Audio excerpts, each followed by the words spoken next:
That's another mistake I see a lot of people make. They put 100% of their trust into crypto exchanges. You know, a lot of people say, "Oh, Coinbase would never do me wrong. They're the one of the biggest crypto exchanges in the world." Well, maybe if Coinbase didn't even do you wrong, maybe the regulations could, right? Again, Binance, it's the biggest crypto exchange in the world. They do the most transaction volume by far out of any crypto exchange. They have more users than any crypto exchange. And here we are, starting tomorrow, they cannot offer 99% of their services across Europe. That's an issue. If that doesn't scare you and that doesn't make you want to take control of your crypto, I mean, there's nothing else I can tell you. Um, but to me, that would be unacceptable, and I don't see why that couldn't happen, you know, here in the US or wherever you live.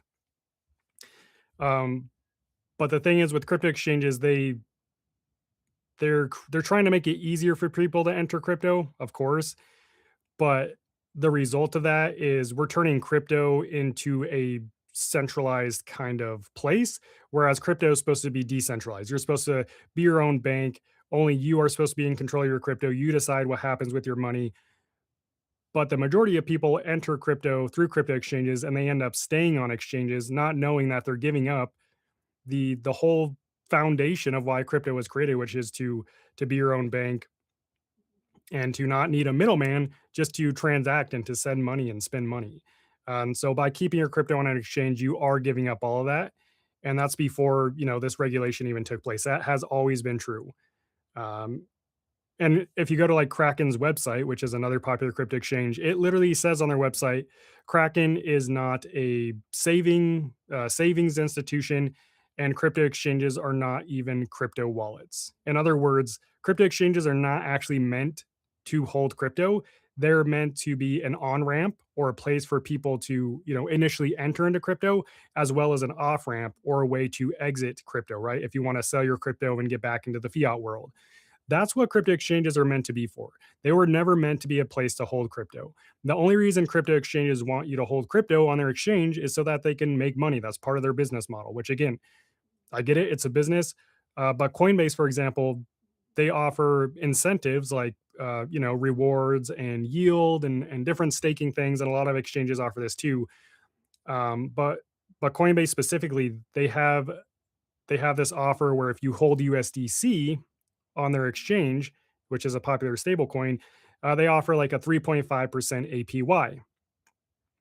Well, they have a deal with Circle, who is the issuer of that stablecoin, that they earn 100% of the interest that's made from that USDC on the exchange. They keep 100% of that interest, and they also keep 50% of the interest on USDC that is circulating outside of the exchange.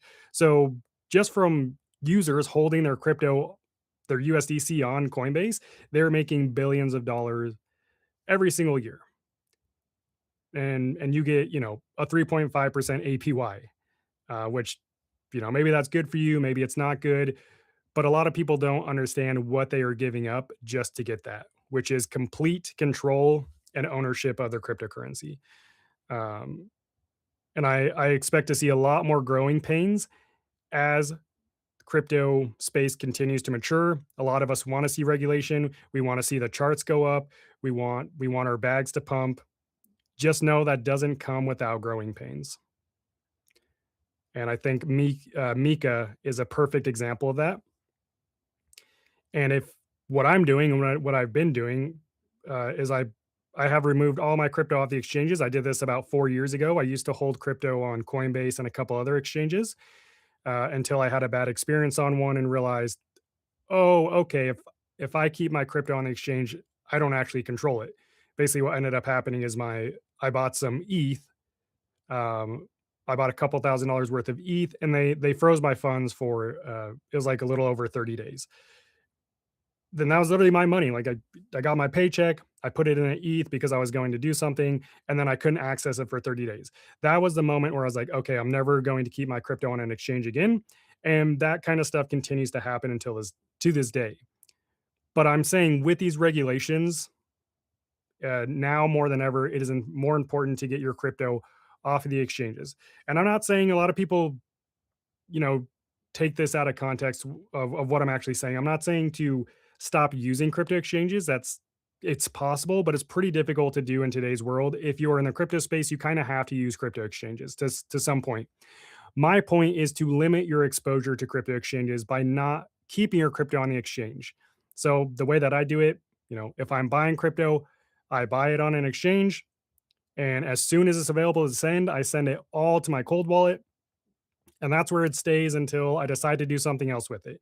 If I am taking profit and I want to put it back into my bank account and turn it back into fiat, sometimes I'll sell it from my cold wallet, like directly from my cold wallet. Oftentimes I'll send it back to an exchange and I'll sell it there, and that's not an issue. But during that time, a lot of us hold crypto for years. During that time, while your crypto is sitting on an exchange, whether that's for a few months, a few years, it is at risk. And now it's not just at risk of the exchange being hacked or, uh, shutting down or some kind of backdoor or, rogue employee. Now we have to worry about regulations affecting us as well. So again, I'm not saying stop using crypto exchanges. I'm saying stop treating your crypto exchange as your savings account. It is not a savings account. And all the things that you can do on a crypto exchange, like staking, earning yield, you can do all that from your cold wallet, while without giving up control and ownership of your crypto. You can do all that from your own wallet. So you don't need exchanges. They make you feel like you need them. You don't. Again, there might be a little reliance on them to buy and sell crypto. There are peer-to-peer marketplaces where you can technically buy and sell crypto without an exchange, um, but 99% of people aren't going to use those and don't use those.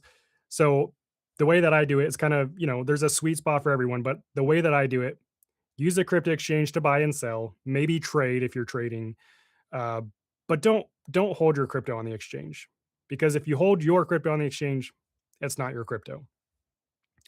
If you don't own a hardware wallet, which most people don't, a study done in 2023, less than 10% of crypto users actually own or even know about a hardware wallet.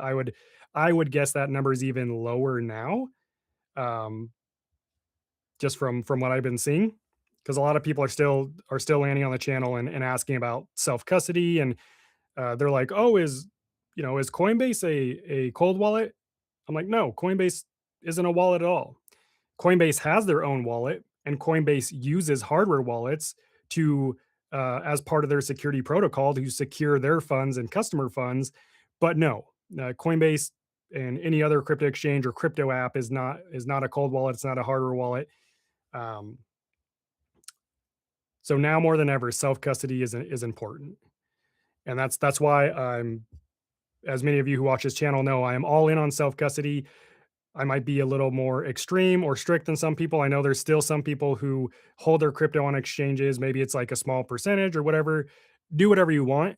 It's just I've had enough bad experiences and have talked to enough people here on the channel and have worked with people who have had terrible experiences that I will never, I wouldn't be able to sleep at night if I kept my crypto on an exchange. uh, During a live stream last month, we had one of our subscribers. His account his account got locked on Coinbase. He had $25,000 on it, and then Coinbase shut down his account with that money still in it.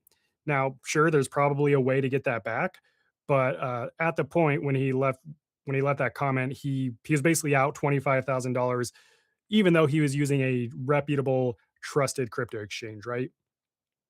Um, So if you do need a place to start with cold wallets, or you don't have a cold wallet, or you want to finally make the jump, there's really two wallets that I recommend depending on your experience level and how comfortable you are with technology. But Tangent would be the first one. Tangent is just a card-based wallet. The only thing you need to use it is your phone. This is the one that I usually recommend to beginners. It's what most beginners end up going with on the channel. I have my full step-by-step user guide on how to set up a Tangent wallet and transfer your crypto from the exchange to it down in the description of this video. Also, I have a link to Tangent in the description. You can get 20% off your wallet, plus they're giving away free Bitcoin with every purchase. So you get free Bitcoin guaranteed.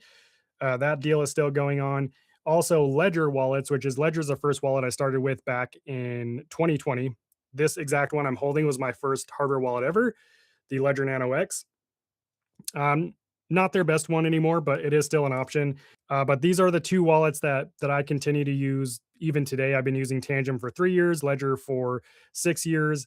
Trezor is another good option. I don't think they have any sales right now, but I also have a Ledger wallet setup guide similar to the Tangent one down in the description. So literally everything you need to get your crypto off the exchanges and self custody your crypto is down in the description. There's a lot of different wallets to choose from. Just out of my experience testing over 40 different crypto wallets over the last 6 years, I would say Tangent, Ledger, Trezor are my top ones, and they've been around a lot longer than most of the other exchanges. Like Trezor was the OG in 2013, I believe. Then we had Ledger in 2014, and then Tangent hit the market in 2017, and they all have a pretty good track record.